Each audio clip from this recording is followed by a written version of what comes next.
Settings C# compiler. On this tab, you can manage common C# references and configure settings for the built-in code editor. If you frequently use the same libraries in your C# code subactions, you can add references here, and they will be automatically included when the code is compiled. However, don't forget to include the appropriate using directives in your code, as they are still required.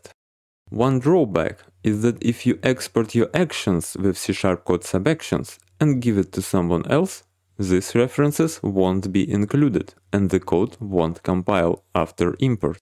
If you right-click anywhere on the empty space in this area, a context menu will appear with the following options. Add reference from file opens a dialog to add a reference. If you right-click on any single reference, you will see the following options. Add reference from file opens a dialog to add a reference. Delete the selected reference. Keyboard shortcut delete. Be careful, there is no confirmation prompt, it will be deleted immediately. Currently, the code editor has only one setting, enabling or disabling after closing braces and quotes in your code.